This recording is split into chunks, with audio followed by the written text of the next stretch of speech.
So I've got a white pill for you here, guys. I'm attempting a white pill amongst the mega pharmacy of black pills that is the Lotus Eaters. I just thought we've had too many black pills, so let's have a small win. It's already been explained to me in the office why it's not as much of a win as I thought. It's already been taken away from me cruelly, but I'm going to go for it anyway.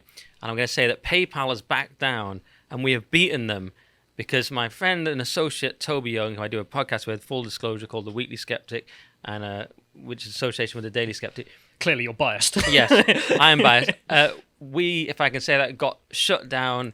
Toby lost his personal account. He lost The Daily Skeptic, and he lost the Free Speech Union PayPal. All nuked immediately at once. You may have covered this already, but the big news is they've been reinstated, as Toby explains in The Spectator. So he said at 5:30 this evening, PayPal notified me that it has restored all three of the accounts it cancelled a couple of weeks ago: Daily Skeptic, Free Speech Union, personal account.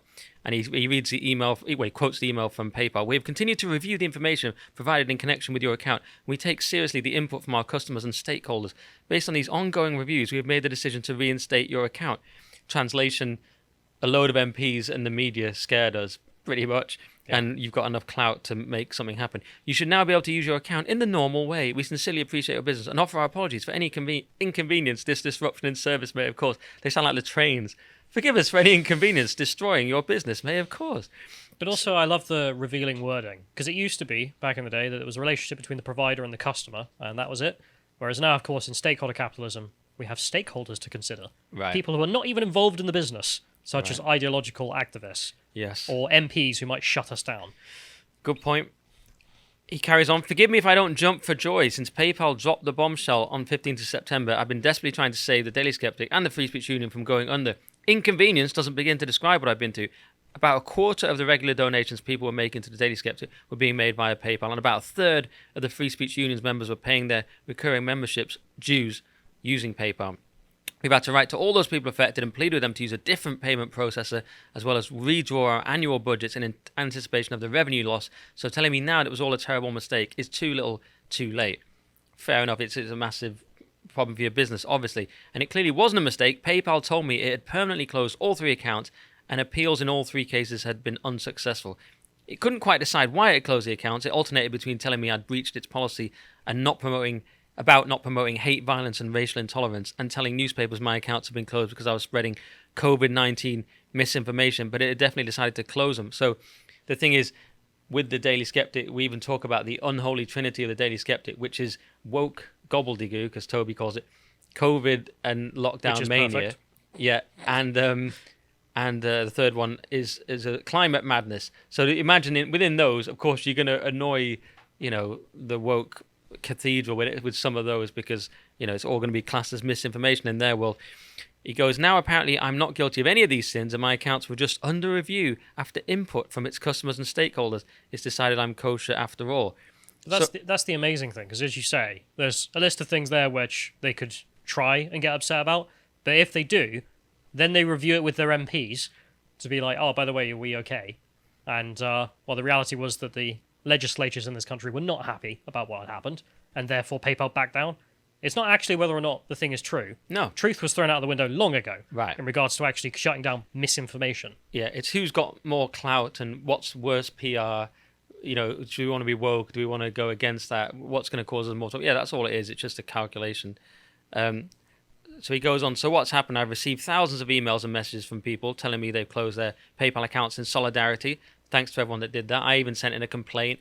So that may be the input the company is referring to. Another reason may be because the company's efforts to cancel me have been universally condemned across the British media. Last week, Danny Kruger MP asked a question about it in Parliament, and on Sunday a letter was sent to Jacob Rees-Mogg by 42 peers and MPs urging the Business Secretary to hold PayPal to account. So it was amazing, the response to it. Obviously it helps if you're Toby. His dad was a lord. He's got some contacts. He used to know people like Michael Gove, and he knows these people. He's the leader of the Free Speech Union, which lobbies in Parliament for, basically on the public behalf, so make sure we have some rights. And he does great work, but people have said to me, well, what if you're a normal person who, he doesn't have all Toby's contacts? And that is a concern, and we'll address that in a minute. He goes, it now looks as though a bill currently going through Parliament will be amended to make it illegal for financial services to engage in this kind of political censorship in future, and that is key. And he says it It goes without saying that I won't be using PayPal services again. I made the mistake of trusting PayPal when I set up the Free Speech Union and the Daily Skeptic, embedding its software into our payment processing systems. Given what I know now, that it can demonetize you on a whim, seemingly without any proper justification, I'm not going to make that mistake twice. Maybe if PayPal reinstalls the accounts of all the other people and organizations it has deplatformed for political reasons and promises not to do anything like that again, I might reconsider. In the meantime, I'll still be devoting my energies to lobbying the government to pass a law reining in companies like PayPal so other people with non-woke political views don't have to endure what I've been put through. So, it's pretty noble of Toby saying, I'm still not going to use these punks until you reinstate everyone. Put them all back. But also to say that he's going to use his contacts and energy to lobby the government to pass a law reining this kind of crap in. That's fantastic. Yeah. I mean, that's what you want to hear. I mean, him being the representative of the Free Speech Union as well. I mean, not only for his members, but the entire public. You could actually defend the entire country's ability to have free speech by passing something like this to stop these kind of payment processes, just killing everyone they don't like politically online. I mean, what does it really matter whether or not Toby Young thinks about woke ideology as to whether or not he should be able to pay his bills? I know. It makes no sense. I mean, there's no justification for it other than we can. And Yeah. it's absolutely right that the government should step in an instance like that to protect the people. And you know what? To quote Toby on Harry Miller, the rebel cop, who actually was at GB News last night, Toby said they messed with the wrong guy. So here, I think with Toby, they messed with the wrong guy. And it reminds me of that bit in the Social Network movie where Eduardo says to Zuckerberg, he goes, I'm not just coming back for half, I'm coming back for everything, or whatever he said. So they've messed with him now. So he's like, now I'm coming for you. We're going to nationalise PayPal in the UK. yeah, exactly. Telegraph goes into a bit more detail on it. I won't go into it massively, but it points out Michael Gove and David Davis, both former ministers, Sir Ian Duncan Smith, ex-Conservative leader, Sir Graham Brady, they all signed the letter to Rees-Mogg. They said it was hard to avoid construing PayPal's actions as an orchestrated, politically motivated move to silence critical or dissenting views on these topics within the UK. And Mogg said a similar thing, actually. Maybe I just feel like going ahead to what Mogg said, where he said that Jacob Rees-Mogg said corporations such as PayPal should not take part in cancel culture and push political opinions on the British public. And this is where it comes into what you could almost call colonialism or something like that, whereby in England we have a tradition of free speech. This US tech giant comes in and says, no, we're going to shut down your culture with our culture of censorship. It's like, no, Wow. That's our country, that's our long heritage. It's not even like a traditionalist American either. It's our Californian insane standards. Right, yes, our West Coast, yeah, right, because obviously America has First Amendment, so... But it means that also, like, majority of Americans are also oppressed in the same way, Yes. thanks to stuff like this. I was like, great, I can't pay my bills anymore. Thank you. Very cool. Yeah, exactly. So I don't know how much I need to go through more of the detail, but basically they're considering this legislation in the Commons. They're saying we need to stop this happening again. There's an article in the Telegraph where it says PayPal and other finance companies could be banned from blocking the accounts of campaign groups for political reasons under a new law being proposed by MPs. Where do I sign up to help? Yeah. Like, Conservative backbenchers are considering launching an amendment to upcoming financial legislation in the House of Commons that would ban companies from freezing campaigners' accounts. So, yeah. So, as I've said, attack on English values. It helps that Toby knows everyone. But we have to wait and see if we get this law through. So now I thought I'd move on to how we actually made this happen, which was everyone who contributed, everyone who shut down their PayPal account or complained. And I think we were also really helped by big names like Jack D, if we can see his tweet. the comedian, right? Mm-hmm. Yeah. Jack D, famous comedian in the UK, probably one of the first comedians I saw on the TV growing up, had a big show in the 90s. I think I can say now he was very nice to me when I had my mini cancellation in comedy. I have to call it my mini cancellation because otherwise Toby gets annoyed because he lost 5 government positions, whereas I merely got piled on horrifically by the comedy world. But I did put it to Toby. I said, who has lost more? The king that loses all his horses and his throne, or the beggar who had one piece of bread that was taken away from him and he was trampled into the dirt? I had nothing, but still got cancelled anyway. I didn't use the word cancel, but Trigonometry used it, so I just sort of use it now. Okay. But I got horrifically piled on by the comedy world. All you had was comedy. Yeah, and I said the tiniest thing, and I got like Jason Manford and Richard Herring and all these sort of big comics, people like 400,000 followers, like, you know, slamming me and everyone calling me a bigot and other words that I can't even repeat on here. But for doing nothing, by the way. But you can look into the story. But Jack D was one of the people who was nice to me, and I knew Jack D was a good guy, and he was. I'm not going to say he's on our team. I'm not going to say he's going to be on Lotus Eaters anytime soon. I'm not going to speak for his political opinions, but I am going to say he's cool. And he came out and said, "I'm in the process of cancelling my PayPal account. Big tech companies that feel they can bully people for questioning mainstream groupthink don't deserve anyone's business." Boom, and he got 52,000 likes for that, and it was a big deal. Yeah, I mean, this kind of backlash is always wonderful to see.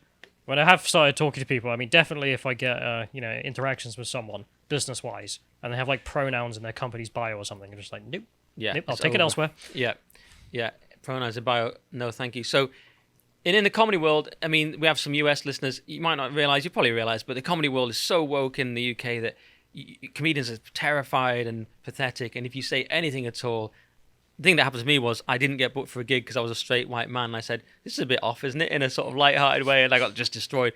So for Jack D, one of the most famous comedians, to come out and say this is massive. And then you can see what the response was. So the next one from Tony Pizza, that renowned thinker. Jack D's gone fash. He's gone fash, guys, making a stand on behalf of Toby Young's fake free speech organisation, which only defends far-right cases. Yeah. Never mind that the Free Speech Union defends cases from all political backgrounds. Yeah. Kathleen Stock, neo-Nazi, I heard. Yeah, the idea that's fascist, guys. Speaking out against big tech censorship on behalf of the Free Speech Union, a barely profitable organisation that helps everyone, is fascism. So... yeah, I love the idea that the law protecting everyone from being shut down from PayPal. There's just a little bit inside that says, no lefties, though. Ban them. Yeah. I wish, but it's not, so... Could you get really closer to a definition of fascism than a sort of corporation working with governments to shut people down? You know what I mean? Anyway. No. So, the stupidity speaks for itself. The next one I liked as well, I think it tops it almost. Jack D coming out as another disappointment. People aren't having their personal accounts cancelled. Toby did. Totally false. Yeah. Hate groups are. No. Just call it hate. You win. Cis white hetero men. Oh, and this is where we really see who we're dealing with. Love to have a tantrum over the right to be a bigot rather than the actual bigotry being promoted. They deserve it. That's what she's saying. Yeah. I don't care. You just deserve it. Why? Because you're a white man. Do you think she even knows what's on the Free Speech Union or the Daily Skeptic? It's like hey, vaccines may have some side effects, guys. We should look at this scientific study. Cis white hetero bigot. Yeah, it's like, do you even know what you're talking about? The next one takes it to the sort of stupid apotheosis, I think. So Jack D has gone full right, said Fred, and is a COVID now. Sigh. This is why Gen X can't have nice things. So we have to translate that from idiot. So. Gone full right, said Fred. If you haven't seen, right, said Fred have stood up against arms, and they've had some.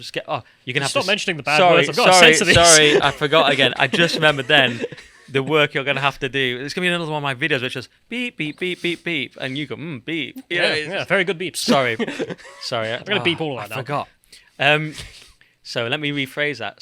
So right, said Fred complained about the.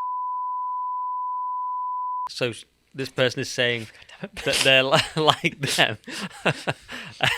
And the idea that Jack D is a famous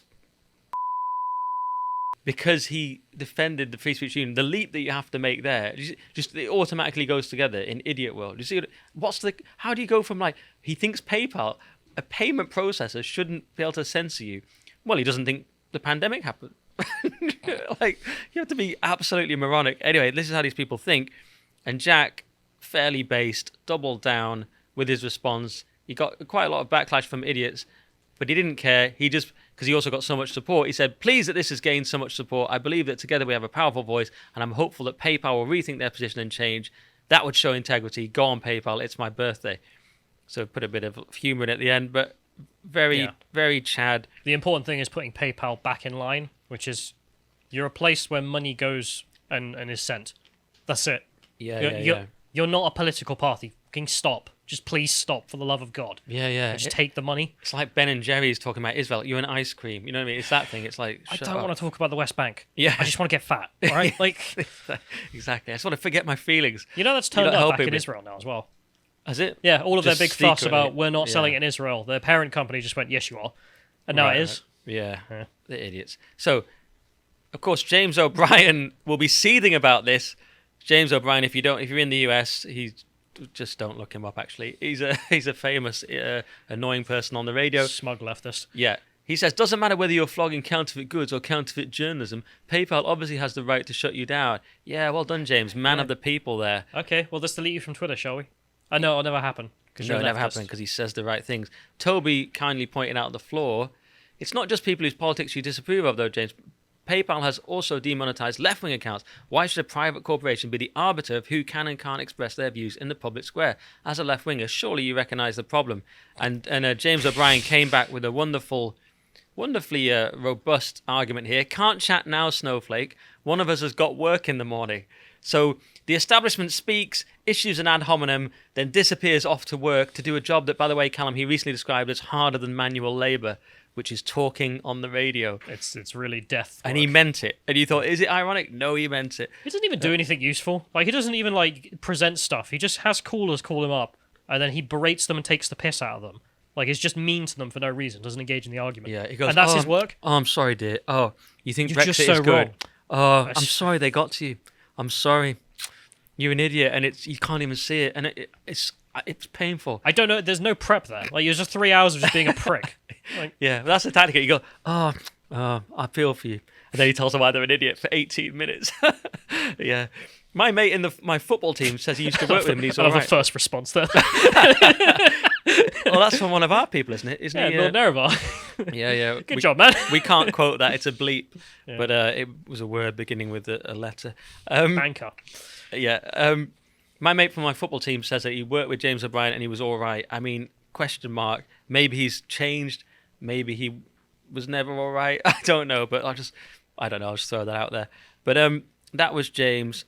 And Toby also explained it to someone called Ian Morris, who said, how does PayPal stop anyone from expressing their views? Presumably you mean monetizing their views, which isn't a free speech argument at all.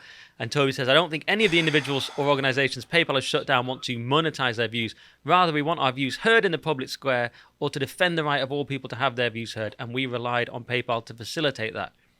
Pretty simple. It's a payment processor. Yeah, I am so bored of this argument that we're only taking one thing away from you, so it's not like we've locked you in a box and killed you.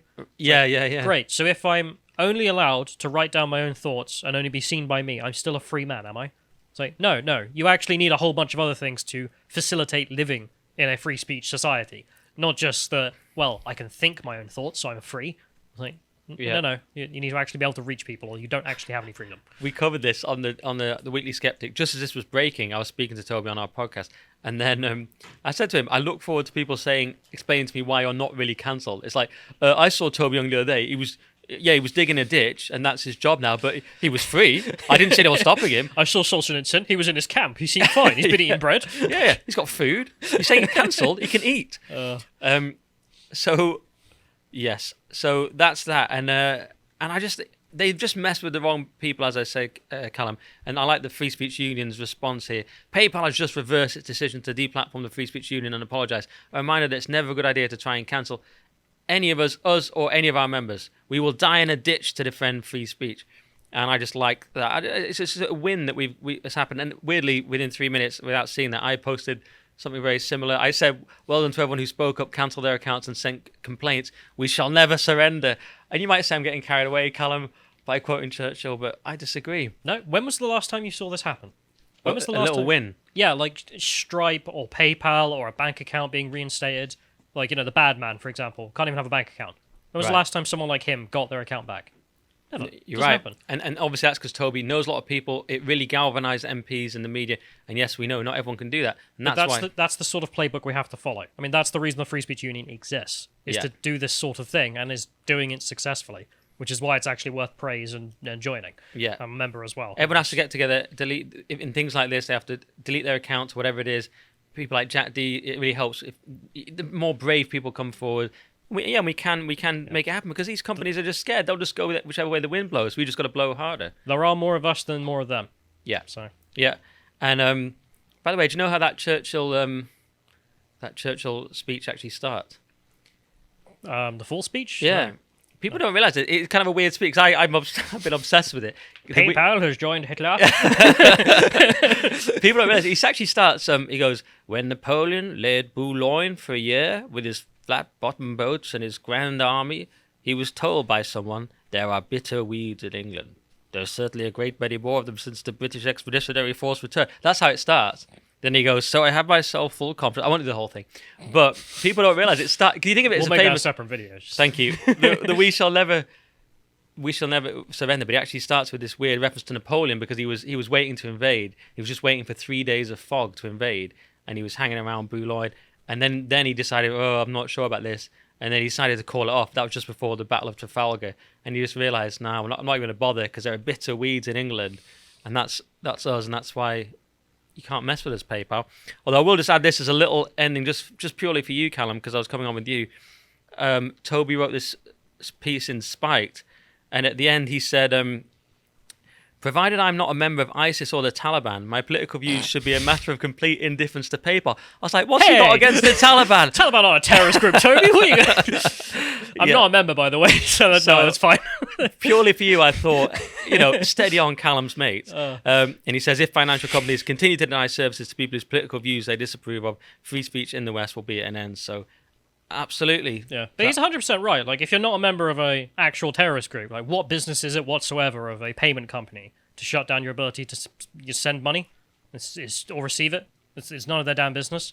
Like, if you're an actual terrorist company registered by the government in that territory you're working, then yeah, go ahead. Like, it's the law, in fact. But if it's just random people like Toby, you've got nothing. Like, you're just a tyrant in your own little world. Yep. If you appreciated that segment from the podcast of the Lotus Eaters, you can go to lotuseaters.com to get access to all the premium content we have on the site, such as the Contemplation series, the most recent episode on human consciousness. If you want to find out what else Josh is putting out, you can follow him on Getter at Josh_firm on Getter. Thank you and goodbye.